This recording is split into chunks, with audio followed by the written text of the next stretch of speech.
전문부자님들 안녕하세요. 모든 재테크를 거미줄처럼 연결하고 있는 재테크 슈퍼거미 법학자 훈우입니다. 오늘은 2022년 3월 29일 화요일 새벽 4시 49분 시작하겠습니다. 제가 새벽 방송을 되게 오랜만에 하네요. 최근에는 계속 12시쯤에 올렸던 것 같은데 제가 말씀드린 대로 옆방에 유튜브 스튜디오를 사무실을 빌렸는데 이제 거기를 좀 가구 정리할 것도 있었고요. 사실 제가 아까 주식 토론방에 공유드린 대로 제가 이번 달 시드머니 4천만 원의 목표 수익률을 100% 달성했기 때문에 사실 좀 더 오버페이스가 되지 않으려고 오히려 방송을 한 하루 이틀 쉴까도 좀 생각을 했었습니다. 그래도 좀 보이는, 이번 주에 급등할 것으로 보이는 또 테마주들이 좀 보이는 것들이 있어서 그런 것들 다시 한번 좀 얘기를 해보려고 하고요. 어쨌든 3월 재테크 강의 이후에도 오늘도 좋은 종목들 대부분 다 상승을 했었죠. 뭐 인포뱅크라든지 보시는 것처럼 인포뱅크 여기 보이시죠?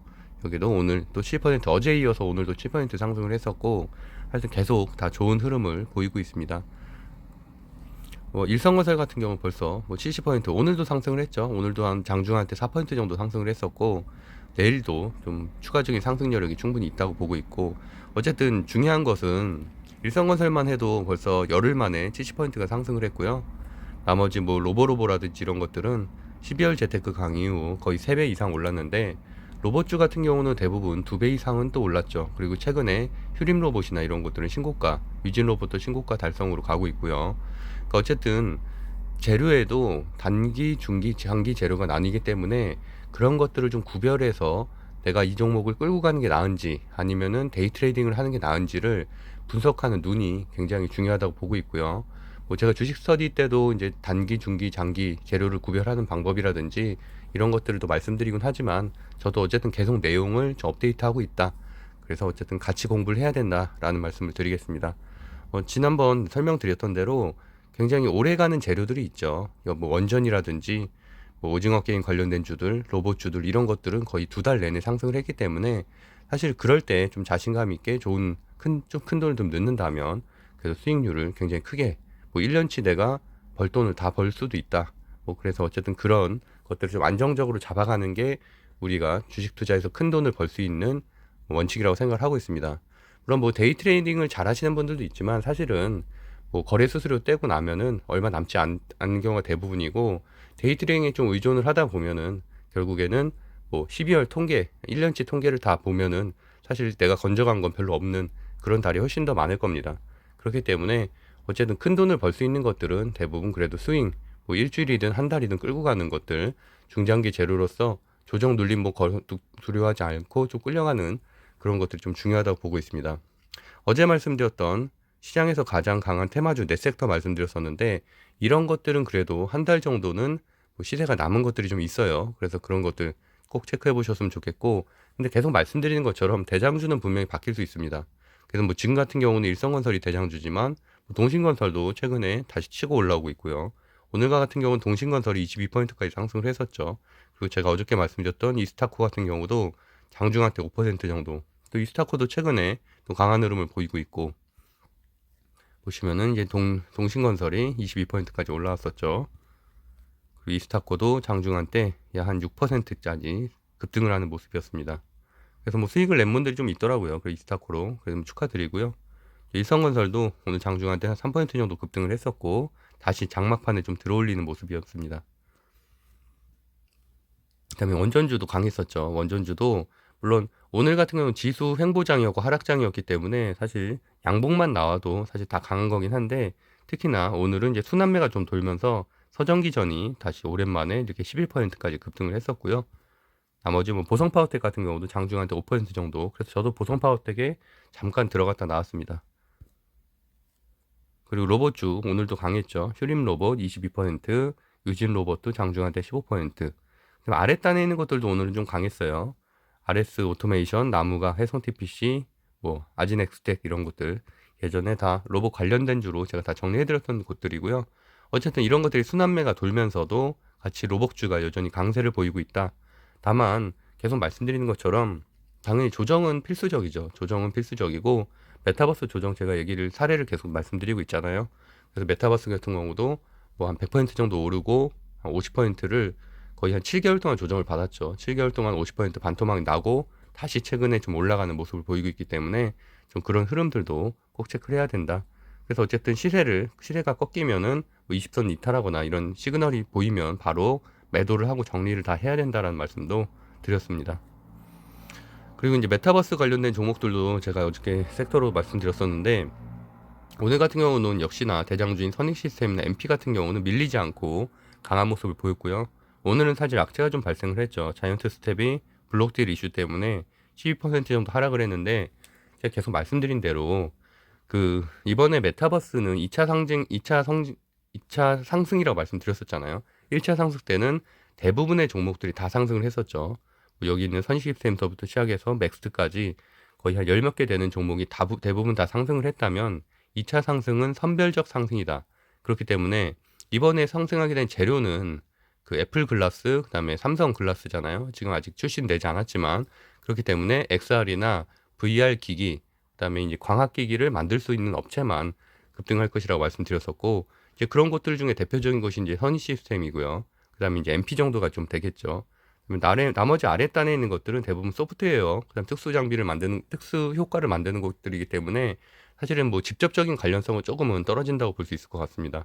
그래서 그런 부분도 한번 체크해 보시면 될 것 같고, 그렇기 때문에 뭐 아까도 이제 자이언트 스텝 문의하시는 분이 있었는데, 저 같은 경우는 그런 의미로 본다면은 굳이 자이언트 스텝을, 특히나 이렇게 악재까지 발생했는데 매수할 이유는 전혀 없다라고 생각을 하고 있습니다. 오히려 그거보다는 차라리 바이브 컴퍼니가 뭐 급등하는 패턴은 아니지만 그래도 오히려 고점 대비해서도 많이 빠지지 않았고 견조하게 잘 버티는 모습이고, 또 실적도 있기 때문에 차라리 실적주를 할 거면은 바이브 컴퍼니를 하는 게 낫다고 보고 있습니다. 그래서 어쨌든 말씀드린 대로 이번 달에 한 103%, 그래서 한 4천만 원 정도를 수익을 냈고요.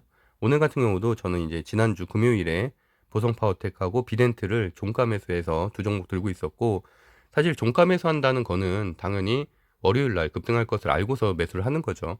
그래서 보시면은 이제 비덴트도 장초부터 급등을 했죠. 그래서 약 6% 정도 수익을 내고 나왔고요. 보성파워텍도 마찬가지로 상승할 것으로. 제가 보성파워텍 같은 경우는 단기 과열에서 이제 단기 과열 예비해서 해제가 되는 그런 것들을 금요일에 말씀드리면서 제가 매수를 한다고도 말씀드렸었죠. 어쨌든 그러고 나서는 이제 후성, NHN벅스, 로보로보, 인텔리안테크 이런 것들은 다 이런 것들을 매도한 돈으로 뭐 12시 반에서 1시 사이에, 사실 제가 요새는 장중에 잘 매수매도를 안 하는 편인데 어쨌든 그래도 좀 보이는 것들이 좀 있어서 급등 패턴들이 좀 보여서 잠깐 들어갔다 나온 것들이 좀 있었습니다. 그래서 뭐 이런 종목들은 여전히 좋죠. 후성 같은 경우도 제가 지난주부터 계속 상승할 것이라고 말씀드렸었고, 오늘 드디어 한 5%대 상승을 했습니다. 그리고 주식 스터디 7기가 지금 21분, 어저께도 한 6분 신청하셔서 21분 신청 중이고요. 어쨌든 한 8분 정도 자리가 남았으니까 필요하신 분들은 보면 될 것 같고, 제가 이렇게 매일 강의 자료방에도 눈에 보이는 것들을 이렇게 올려서 계속 자료를 업데이트를 하고 있거든요. 그래서 지금 1기 때 강의보다 지금 5기 때 강의, 6기 때 강의는 거의 한 3분의 2 정도는 달라졌습니다. 내용도 많이 보강이 됐고, 점점 더 내용은 계속 달라질 것이라고 보고 있고, 앞으로도 더 많은 사례, 최신 사례들이 좀 많이 들어가게 되겠죠. 특히나 차트 강의 쪽은 더더욱이나 그럴 거고요. 그래서 뭐 필요하신 분들은 참고하시면 될 것 같습니다. 주요 지표 좀 빠르게 살펴보고 말씀드린 대로 이번 주에 좀 급등할 만한 그런 섹터들 한번 체크해 보도록 하겠습니다. 확진자 수 굉장히 많이 줄어들었죠. 뭐 피크아웃 이후에 지금 18만 한 7천 명 정도로. 그래서 결국에는 뭐 코로나는 이제 종식을 눈앞에 앞두고 있고, 뭐 스텔스 오미크론 뭐 그런 얘기들도 있고 한데, 사실 저도 아마 뭐 스쳐 지나갔을 수도 있을 것 같아요. 지금 한 2주째 지금 목이 잠기는 거 보면은 좀 그런 부분이 좀 있어요. 아직도 100% 목이 회복이 되진 않은 것 같아요. 어쨌든 그런 상황이다. 그래서 어쨌든 뭐 위드 코로나 관련된 주들은 사실 그렇다고 해서 올라가는 것보다는, 제가 그때도 계속 말씀드린 대로 오히려 정점일 때가 위드 코로나 관련된 주가 상승세고, 오히려 코로나가 어떤 이유로든 사회적 거리두기가 완화된다던가 사실 종식이 되면은 그때는 제로 소멸로서 오히려 이런 위드 코로나 관련된 주들이 조금 더 하락할 가능성이 좀 더 있다고 보고 있습니다. 하락하거나 또는 횡보장으로 갈 가능성이 높다고 보기 때문에, 어쨌든 들고 계신 분들은 사실은 뭐 시세가 얼마 남지 않았다. 그래서 뭐 한 2주 안에는 제가 보기엔 좀 정리를 해야 된다라고 보고 있습니다.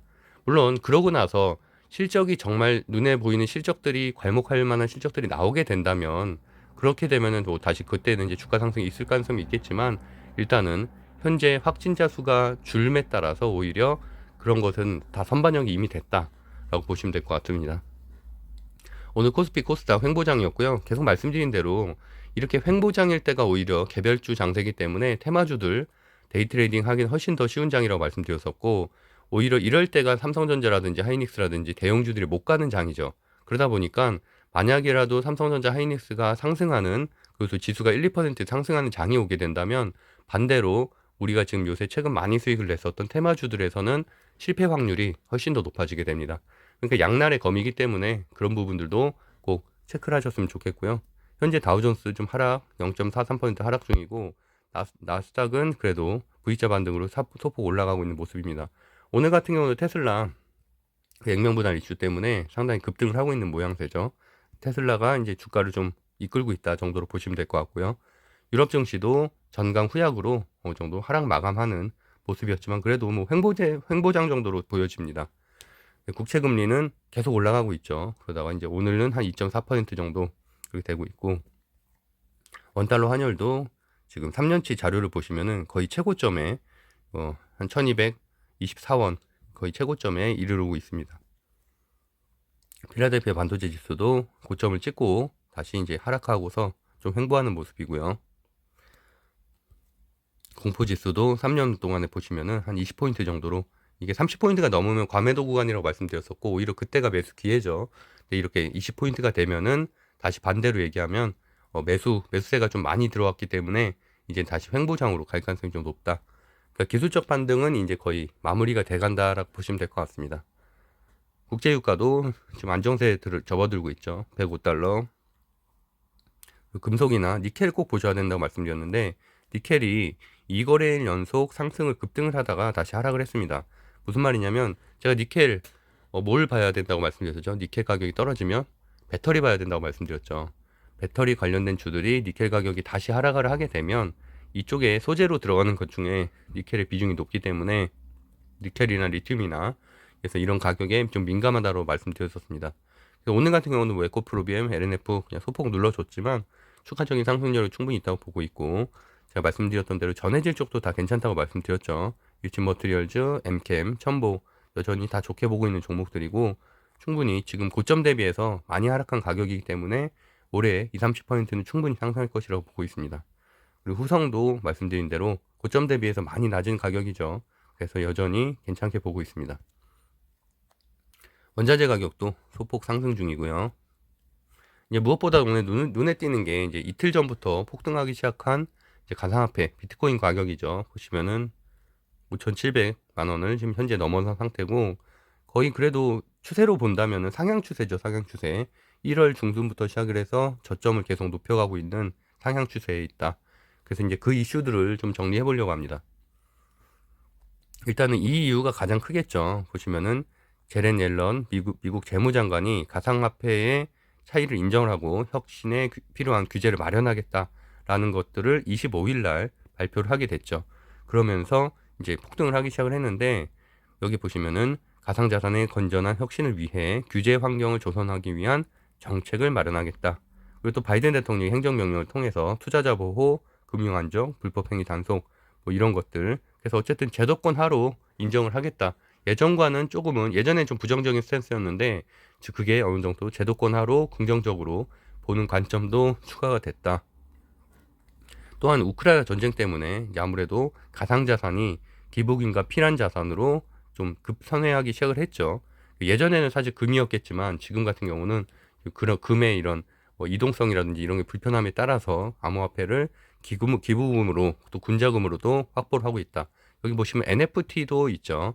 그래서 NFT까지도 군자금으로 확보하고 있다는 움직임, 이런 것들은 여전히 미래의 성장성을 의미하는 거라고 볼 수가 있겠죠. 그리고 또 이제 젤렌스키 우크라이나 대통령이 타협 가능하다는 발언에 또 오늘 이렇게 상승하는 2.4% 정도 상승하는 모습을 보이고 있습니다.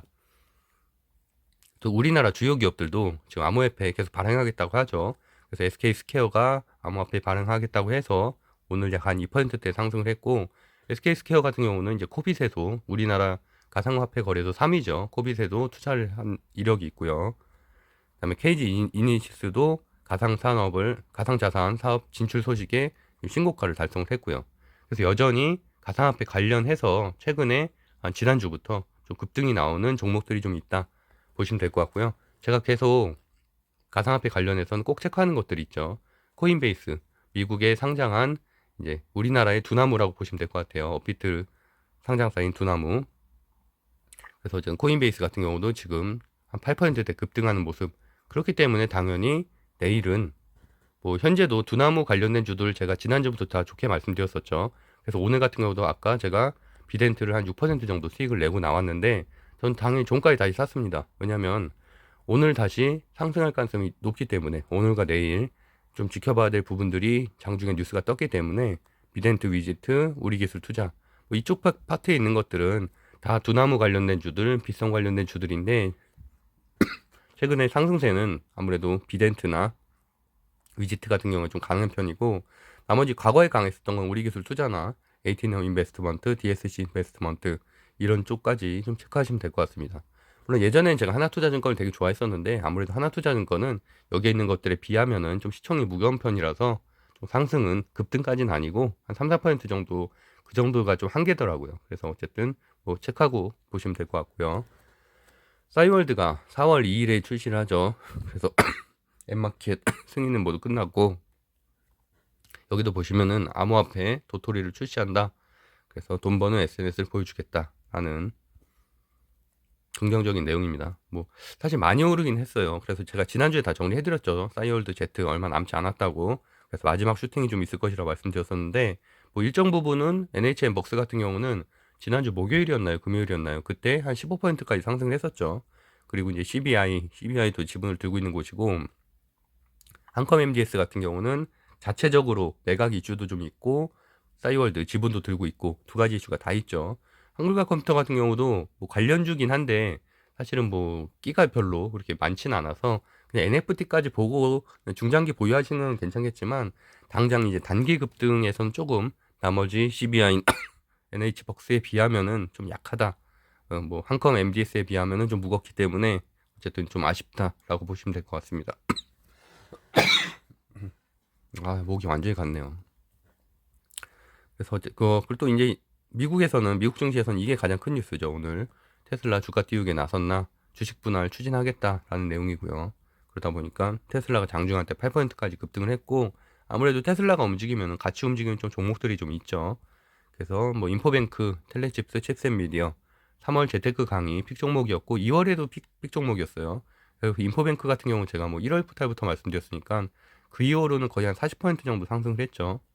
보시면은 2월 재테크 강의 이후로 50% 상승을 했고 3월 강의 이후에도 15%를 상승했습니다. 최근에 어제와 오늘만 한 14% 정도 상승을 했습니다. 그러니까 결국에는 이게 뭐냐면 그러니까 제가 뭐 3월 재테크 강의를 처음 보시는 분들도 분명히 있을 거예요. 근데 중요한 거는 제가 예전에도 계속 말을 해왔다는 거죠. 그렇다는 얘기는 상승 여력이 그만큼 줄어들었다는 얘기입니다. 그리고 특히나 2월 달에는 말했지만 3월 달에 뺀 것들이 있죠. HMM이나 페노션이나 이런 것들 제가 해운 관련된 주들은 다 정리했습니다. 그러니까 그런 얘기는 어느 정도 시세가 조금 주춤하면은 저는 그냥 다 정리를 합니다. 왜냐하면 급등하는 종목들, 상승하는 종목들이 너무나 많은데 굳이 그런 종목들을 내가 중장기 보유하는 게 아닌 다음에는 들고 갈 필요가 없다. 그래서 더 시세가 좋은 종목들로 갈아타면 된다. 그렇게 하는 게 현재 시장에서는 많은 수익을 낼 수 있는 방법이라고 보고 있고 다만 중장기 재료 제가 그런데 왜 그런 것들을 그럼 갈아탔냐 해운을 중장기 재료를 보고 있지 않기 때문이에요. 뭐 해운이나 조선이나 이런 것들은 뭐 6개월, 1년으로 뭐 상승할 것을 보는 분들도 물론 있지만 저는 올해는 현재 그렇게 보고 있지 않기 때문에 다른 종목에서 더 많은 수익을 낼 수 있겠다. 그래서 굳이 조정을 수반하는 그런 종목들을 오랫동안 보유할 이유가 없다라고 생각을 하고 있습니다. 적당히 시세 주면 나오는 게 낫다고 생각하고 있어요. 그리고 오늘 오토엔 또 오늘 상한가를 갔죠. 시간에 상한가를 갔는데 오토엔도 지난주 목요일 금요일에 정리해드렸던 종목이고 그래서 K카 눌려줄 때 제가 매수한다는 말씀도 좀 드렸었어요. 그래서 보시면은 내일도 오토엔은 좀 급등이 좀 있을 것 같이다 보시면 되겠습니다. 제가 목이 안 좋아서 빠르게 좀 하고 마무리할게요. 오늘 좀 체크해 볼 만한 것들은 아무래도 이제 그 남선알미늄 쌍용차 그것도 좀 안타까운데 뭐 어쨌든 에디슨 EV가 쌍용차 인수가 안 됐죠. 그 잔금을 치르지 못해서 근데 사실 제가 아까도 주식 토론방에 말했지만 제가 유퀴즈 봤을 때부터 좀 느낌이 좋지 않았습니다. 그때 이제 그 사장님이 나왔죠, 유키즈에. 그래서 그때부터 아 이건 조금 좀 뭔가가 있겠다라는 생각이 들었는데 그 이후의 횡보를 보면은 세미시스코, UNI 예, 그 돈으로 결국엔 인수를 하려고 한 거죠. 그래서 어쨌든 다 결국엔 다 급등주였고 다 테마주였는데 어쨌든 그 형태들이 좀 결말이 안 좋을 것이다라고 조금 생각을 해왔고 이제 그런 것들을 제가 이제 딴 데다 좀 기록한 것들이 좀 있는데 어쨌든 결론적으로는 쌍용차 인수가 안 됐습니다. 안 됐고 에디슨 EV는 하한가를 갔죠.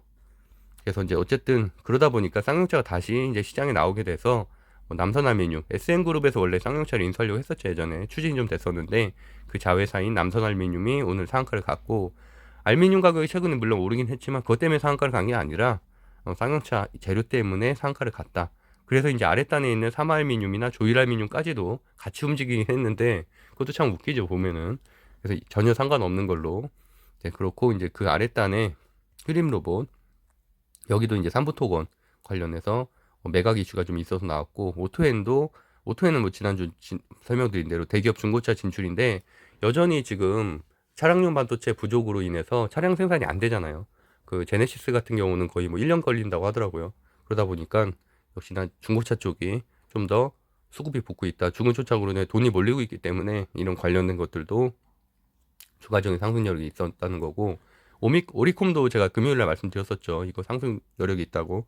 그래서 오늘도 좀 급등을 했고요. 해성 TPC나 뭐 이런 로봇 관련된 주도 한번 체크해 보시면 될 것 같고 다만 제가 지난번에도 말씀드렸지만 로봇 관련주보다는 로봇주가 낫습니다. 뭐 로봇자 들어가는 게 당연히 로봇주고요. 이런 것들은 로봇 관련주죠. 부품을 만들거나 이런. 그리고 광림도 쌍용차 인수 관련해서 오늘 급등을 했고요. 지난주에도 기간 매수에 제가 많이 들었다고 설명드렸었죠. 광림.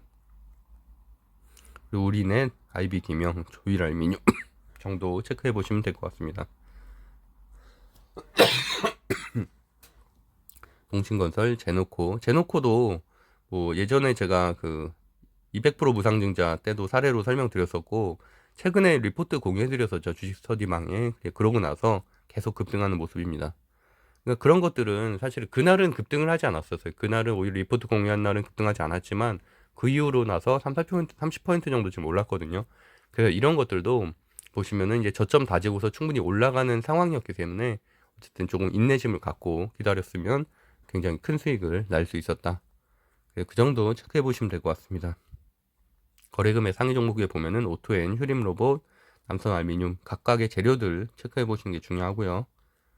그다음에 거래금액 상위에 이제 유일 로보틱스 같은 로봇주 신규 상장주죠. 지난주에 상한가를 갔었던 여기도 강한 모습을 보이고 있고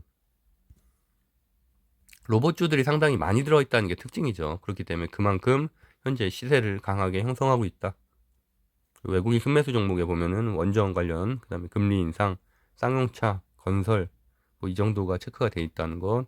그다음에 외국인 순매수에 보면은 BH 오늘 윗꼬리 좀 많이 달아줬는데 그렇다는 얘기는 오히려 아래 그 종가로 매수하기 좋은 종목이죠. 이런 것들은 재료도 충분히 발생을 했고 윗꼬리 달아줬으니까 이제 이럴 때 매수하면 하루 이틀 이내에 또 상승할 가능성이 있어서 좋게 보고 있습니다. 그 SK 스퀘어 가상화폐 관련해서 한 2.9% 상승을 했고요. 기간 순매수에서는 금리 인상 관련된 주들을 많이 샀네요. 하나생명, 신한지주, 메리츠증권, 그리고 이제 TYM, 농업기계 그 정도 체크해 보시면 될 것 같습니다. 아 그리고 랩지노믹스가 들고 계신 분들 좀 있는 것 같아요. 그래서 이때 뭐 정리하신 분들이 있었던 것 같고요. 그때 제가 상한가 이후에 말씀드렸잖아요. 상한가 다음날. 그래서 이때 장중한 때 한 15%까지 올라갔었기 때문에 그때 저도 한 14%인가 수익 내고 나왔고요. 그때 물론 정리하신 분들은 안 들고 계실 거고 아직 들고 계신 분이 있으면 지금 어쨌든 저점은 계속 높여가고 있거든요. 저점 높여가고 있는데 저도 좀 들고 있고 그래서 내일하고 모레 지금 보면은 4월 1일이니까 30일까지 보유를 해야 되거든요. 그래서 어쨌든 29일 오늘이 29일이죠. 그리고 내일이 30일인데 내일 종가까지 보유를 해야 되기 때문에 오늘하고 내일 사이에 한번 슈팅이 있을 가능성이 있습니다. 그래서 그때 정리를 하든지 무상증자를 받든지 두 개 중에 선택을 해야 되는데 생각보다는 사실 별로 못 올랐어요. 지금 1대 200, 1대 2의 무상증자 치고는 보시면은 한 70% 올랐거든요. 지금 나는 그렇게 2, 30%밖에 못 가져간대 라고 생각하실 수 있겠지만 지금 아랫단에 움직이기 시작한 거는 벌써 3월 13일부터 그때부터 움직였기 때문에 이번 달에는 분명히 70% 넘게 상승을 했습니다. 그래서 보통은 1대 200이면은 그러니까 100% 정도는 상승하죠, 두 배로. 근데 이미 70%가 상승을 했기 때문에 그래도 뭐 내일이나 모레 뭐 상가를 갈 일은 없다. 그래서 뭐 슈팅이 있더라도 장중한테 잠깐 올라갔다가 빠질 가능성이 높다고 보고 있기 때문에 그럴 때 적절하게 챙기고서 나오는 게 저는 개인적으로는 낫다고 생각을 하고 있습니다. 그래서 어쨌든 제가 뭐 유상증자 관련해서도 주식 스터디 강의 때도 한 5개 정도 사례를 정리해서 말씀드리고 있는데 뭐 비슷한 패턴들도 있고요. 시엔투스 성진 같은 경우도 제가 이거랑 비교를 해드렸는데 어쨌든 뭐 시엔투스 성진 같은 경우도 이렇게 눌러주다가 마지막에 좀 권리락 때 상가 한번 갔었죠. 갭상한가 가고 그 다음에 또 어쨌든 좀 가긴 했는데 하여튼 뭐 장단점이 있습니다. 무상증자를 받는다고 무조건 안 좋은 게 아니라 근데 이제 아무래도 이게 분자진단 관련이다 보니까 진단키트만 하는 곳은 아니에요. 분명히 진단키트는 여러 가지 업종 중에 하나인 거고 미래 성장성은 저는 있다고는 보는데 제약바이오 자체가 워낙 좀 이렇게 리스크가 좀 있다 보니까 사실 뭐 그렇게 썩 그렇게 선호하는 섹터는 아닙니다. 저는. 그래서 어쨌든 저 같은 경우도 내일이나 모레 어느 정도 슈팅이 있으면은 좀 정리를 하는 게 낫지 않나 좀 생각을 하고 있습니다. 무상증자를 받는 것보다는. 네, 그렇게 하고요. 일단 주식 스터디 치기 관심 있는 분들은 뭐 그 고정 댓글 참고하시면 될 것 같고요. 제가 오늘 목 상태가 좋지 않아서 좀 계속 기침을 많이 했는데 죄송하고요. 계속 이러네요. 지금 이게. 그래서 내일 한번 뭐 병원을 가서 좀 아마 비염이 있는 것 같아요. 제가 보기에는. 그래서 그걸 좀 체크해 보도록 하겠습니다. 하여튼 다들 건강 조심하시고요. 여전히 뭐 많이 걸린 분들도 많고 좀 컨디션 안 좋은 분들도 많은 것 같은데 어쨌든 뭐 가장 중요한 거는 건강이니까요. 좀 잘 챙기셨으면 좋겠습니다. 그럼 오늘도 행복한 하루 보내세요. 감사합니다.